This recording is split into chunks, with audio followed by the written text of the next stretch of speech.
ಆತ್ಮೀಯ ಕೇಳುಗರಿಗೆ ನಮಸ್ಕಾರ. ತಮ್ಮೆಲ್ಲರಿಗೂ ನವರಾತ್ರಿ ಹಬ್ಬದ ಶುಭಾಶಯಗಳು.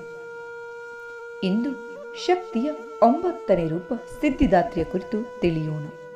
ಸಿದ್ಧ ಗಂಧರ್ವ ಯಕ್ಷಾದ್ವೈಹಿ ಅಸುರೈರಮರೈರಪಿ ಸೇವ್ಯಮಾನ ಸದಾ ಭೂಯಾತ್ ಸಿದ್ಧಿದ ಸಿದ್ಧಿದಾಯಿನಿ. ಜಗನ್ಮಾತೆ ದುರ್ಗಾದೇವಿಯ 9ನೇ ಶಕ್ತಿ ಹೆಸರು ಸಿದ್ಧಿದಾತ್ರಿ ಆಗಿದೆ. ಇವಳು ಎಲ್ಲ ಪ್ರಕಾರದ ಸಿದ್ಧಿಗಳನ್ನು ಕೊಡುವಂಥವಳು. ಮಾರ್ಕಂಡೇಯ ಪುರಾಣಕ್ಕನುಸಾರ ಅಣಿಮ, ಮಹಿಮ, ಗರಿಮ, ಲಘಿಮ, ಪ್ರಾಪ್ತಿ, ಪ್ರಾಕಮ್ಯ, ಇಷಿತ್ವ ಮತ್ತು ವಶಿತ್ವ ಹೀಗೆ 8 ಸಿದ್ಧಿಗಳು ಇವೆ.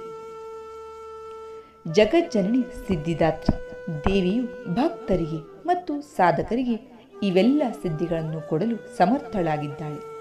ದೇವಿ ಪುರಾಣಕ್ಕನುಸಾರ ಭಗವಾನ್ ಶಿವನು ಇವನ ಕೃಪೆಯಿಂದ ಇವೆಲ್ಲ ಸಿದ್ಧಿಗಳನ್ನು ಪಡೆದುಕೊಂಡನು.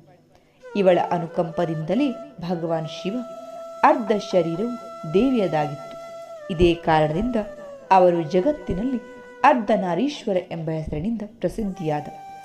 ಸಿದ್ಧಿದಾತ್ರಿಗೆ 4 ಭುಜಗಳಿದ್ದು ವಾಹನ ಸಿಂಹವಾಗಿದೆ. ಇವಳು ಕಮಲ ಪುಷ್ಪದ ಮೇಲೆಯೂ ವಿರಾಜಮಾನಳಾಗುತ್ತಾಳೆ.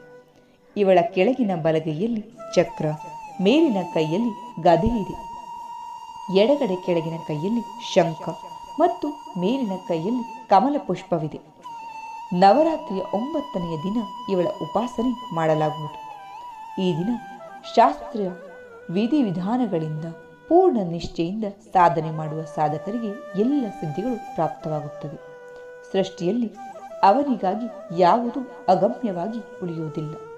ಬ್ರಹ್ಮಾಂಡದ ಮೇಲೆ ವಿಜಯವನ್ನು ಪಡೆಯುವ ಸಾಮರ್ಥ್ಯ ಅವನಲ್ಲಿ ಬರುವುದು. ಪ್ರತಿಯೋರ್ವ ಮನುಷ್ಯನು ತಾಯಿ ಸಿದ್ಧಿದಾತ್ರಿಯ ಕೃಪೆಯನ್ನು ಪಡೆದುಕೊಳ್ಳಲು ನಿರಂತರ ಪ್ರಯತ್ನ ಮಾಡಬೇಕು. ಅವಳ ಆರಾಧನೆಯ ಕಡೆಗೆ ಮುಂದುವರಿಯಬೇಕು. ಅವಳ ಕೃಪೆಯಿಂದ ಅತ್ಯಂತ ದುಃಖರೂಪಿ ಸಂಸಾರದಿಂದ ನಿರ್ಲಿಪ್ತನಾಗಿದ್ದುಕೊಂಡು ಎಲ್ಲ ಸುಖಗಳನ್ನು ಭೋಗಿಸುತ್ತಾ ಅವನು ಮೋಕ್ಷವನ್ನು ಪಡೆಯಬಲ್ಲನು. ಭಗವತಿ ಸಿದ್ಧಿದಾತ್ರಿಯ ಈ ಚರಣಗಳ ಸಾನ್ನಿಧ್ಯವನ್ನು ಪಡೆಯಲು ನಾವು ನಿರಂತರ ನಿಯಮನಷ್ಟವಾಗಿ ಅವಳ ಉಪಾಸನೆಯನ್ನು ಮಾಡಬೇಕು.